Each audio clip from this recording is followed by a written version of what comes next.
आसाम में गोमांस कोई भी रेस्टोरेंट और होटल में सर्व नहीं होगा और साथ में कोई पब्लिक फंक्शन में भी या पब्लिक प्लेस में भी ये सर्व नहीं किया जाएगा। नमस्कार, मैं सिमरन शर्मा स्वागत करती हूं आपका यूबी न्यूज में। असम सरकार ने गौमांस पर बैन लगा दिया है। सरकार के फैसले में बताया गया है कि राज्य में किसी भी रेस्टोरेंट या होटल में गौमांस नहीं परोसा जाएगा। इसके अलावा किसी सार्वजनिक स्थल या समारोह में भी गौमांस नहीं परोसा जाएगा। तो आइए जान लेते हैं बीफ से कितना अलग होता है गौमांस और देश के किन राज्यों में गौमांस पर प्रतिबंध और इससे जुड़ा विवाद कब कब उठा। असम में मुख्यमंत्री हेमंत बिस्वा की अगुवाई वाली सरकार ने गौमांस पर बैन लगा दिया है। मुख्यमंत्री हेमंत बिस्वा शर्मा ने बुधवार यानी कि 4 दिसंबर को खुद इसका ऐलान किया। उन्होंने बताया कि फैसला किया गया है कि असम में किसी भी रेस्टोरेंट या होटल में गौमांस नहीं परोसा जाएगा। इसके अलावा किसी सार्वजनिक स्थल या समारोह में भी गौमांस नहीं परोसा जाएगा।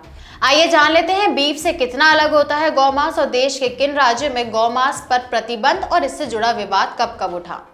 बीफ शब्द का मतलब गाय, बछड़े, बैल या भैंस के मांस से होता है, लेकिन गौमांस शब्द सिर्फ गाय और बछड़े के मांस के लिए होता है। असम के मुख्यमंत्री ने इसको लेकर बुधवार को दिल्ली की कैबिनेट की ऑनलाइन बैठक की। इसमें राज्य के दूसरे मंत्री वीडियो कॉन्फ्रेंसिंग से जुड़े। इसी दौरान असम के गौमांस पर बैन का फैसला किया और इसके बाद मुख्यमंत्री शर्मा ने कहा कि असम में 3 साल पहले गौ हत्या रोकने का कानून लाए थे। इसके बाद काफी सफलता मिली। उन्होंने बताया कि अब फैसला किया गया है कि असम के किसी भी रेस्टोरेंट अथवा होटल या सार्वजनिक स्थल या समारोह में गौमांस नहीं परोसा जाएगा। पहले इस बैन को केवल मंदिरों के पास लगाया गया था, लेकिन अब इसे पूरे राज्य में लागू कर दिया गया है। उत्तर प्रदेश, हरियाणा, कश्मीर, हिमाचल प्रदेश, पंजाब, उत्तराखंड, राजस्थान, मध्य प्रदेश, गुजरात, महाराष्ट्र, छत्तीसगढ़, दिल्ली और चंडीगढ़ में गौहत्या पर रोक लागू है।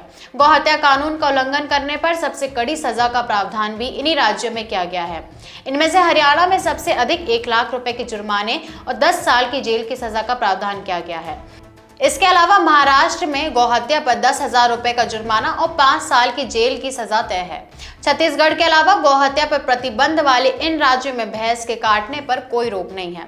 इसके अलावा झारखंड, बिहार, तेलंगाना, ओडिशा, आंध्र प्रदेश, कर्नाटक, तमिलनाडु, गोवा और दमन दीव, दादर और नागर हवेली, पुडुचेरी, अंडमान और निकोबार द्वीप समूह में गौहत्या पर आंशिक प्रतिबंध लागू है।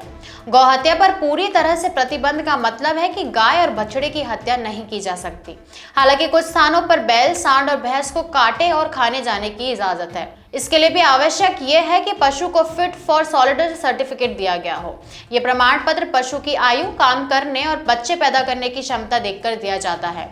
असम में कानून का उल्लंघन करने पर 3 से 8 वर्ष की कैद और 3 लाख से 5 लाख रुपए तक का जुर्माना तय है। असम में बीफ पर बैन के राजनीतिक मायने भी हैं और असम में राज्य में गौमांस को लेकर राजनीतिक घमासान जारी है। वास्तव में हाल ही में राज्य में विधानसभा के लिए उपचुनाव हुए हैं। इसमें भाजपा और अन्य सहयोगी दलों ने सभी 5 सीटों की जीत दर्ज की है। इनमें कांग्रेसी गढ़ मुस्लिमों की अधिकता वाली सामगुरी सीट भी शामिल है। चुनाव के नतीजे आने के बाद कांग्रेस के सांसद रकीबुल हुसैन ने आरोप लगाया था कि भाजपा ने वोटरों को बीफ की पार्टी देकर वोट हासिल किए हैं। इस आरोप के बाद मुख्यमंत्री हेमंत शर्मा ने कहा था कि अगर असम में कांग्रेस लिखकर दे दे तो मैं गौमांस पर बैन लगा सकता हूं। अब उनकी सरकार ने इस पर प्रतिबंध लगा दिया है। जब जब अलग अलग राज्यों ने बीफ पर बैन की कवायद की है, तब तक इसे लेकर हंगामा होता रहा है। साल 2015 में महाराष्ट्र और हरियाणा में गौमांस पर बैन की घोषणा पर खूब प्रदर्शन किए गए थे। यूपी में भाजपा की सरकार बनने के बाद सॉलिसिटर हाउस पर प्रतिबंध लगाया गया था। अब इसको लेकर खूब हंगामा हुआ है। कई राज्यों में तो गौमांस के आरोप में भीड़ भी कुछ लोगों की हत्या कर चुकी है। साल 2015 में महाराष्ट्र में गोवंश हत्या बंदी का कानून लगाया गया था। इसके लागू होने से कुछ ही हफ्ते पहले हरियाणा में भी गौ हत्या के खिलाफ कानून पास किया गया था। तो ये थी हमारी आज की एक खास रिपोर्ट। आपको ये कैसी लगी, हमसे अपने विचार जरूर साझा करें। वीडियो को लाइक और शेयर करें, साथ ही चैनल को सब्सक्राइब जरूर करें। यूबी न्यूज आपके लिए लाता रहेगा देश विदेश से जुड़ी ऐसी और बड़ी खबरें। तब तक के लिए धन्यवाद।